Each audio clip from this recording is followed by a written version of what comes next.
ফেরি থেকে নদীতে পড়ে যান এক নারী। খবর পেয়ে নৌ পুলিশ এবং ফায়ার সার্ভিসের সদস্যরা ওই নারীর সন্ধানে পদ্মা নদীতে অভিযান চালিয়েও তাকে খুঁজে পায়নি।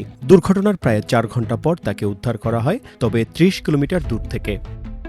পুলিশ জানায় ২৫ জুলাই সন্ধ্যায় মানিকগঞ্জের পাটুরিয়া ঘাট থেকে দৌলতদিয়া যাওয়ার সময় ফেরি থেকে মাঝ নদীতে পড়ে যান ওই নারী। বিষয়টি জানতে পেরে ফেরির মাস্টার বিআইডব্লিউটিসি কর্মকর্তাদের জানান। একই সঙ্গে দুই ঘাটের নৌ পুলিশ ফাঁড়িকেও জানানো হয়। খবর পেয়ে নৌ পুলিশ এবং ফায়ার সার্ভিসের সদস্যরা লাইজু নামের ওই নারীর সন্ধানে নদীতে অভিযান চালান, তবে তারা তাকে খুঁজে পাননি। তবে ওই নারীর একটি ভ্যানিটি ব্যাগ উদ্ধার করা হয়। ব্যাগের ভেতর থেকে জাতীয় পরিচয়পত্র দেখে তার পরিচয় সম্পর্কে নিশ্চিত হয় তারা। রাত 11:30টার দিকে নৌ পুলিশ জানতে পারে দৌলতদিয়া ফেরিঘাট থেকে প্রায় ৩০ কিলোমিটার ভাটিতে ফরিদপুরের কোতোয়ালি থানার কবিরপুর চর এলাকায় ওই নারীকে উদ্ধার করেছে স্থানীয় জেলেরা। পদ্মা নদীতে ভাসমান কচুরিপানা ধরে ভেসে যেতে যেতে তিনি ওই চরে পৌঁছান। নদীতে পড়ে যাওয়ার পর এখানে কচুরিপানার উপর ভর করে তিনি এই যেখান থেকে পড়েছেন সেখান থেকে কবির চরের দূরত্ব আনুমানিক ৩০ থেকে ৩২ কিলোমিটার হবে। সেইখান অবধি তিনি ভাসমান অবস্থায় এভাবে ছিলেন।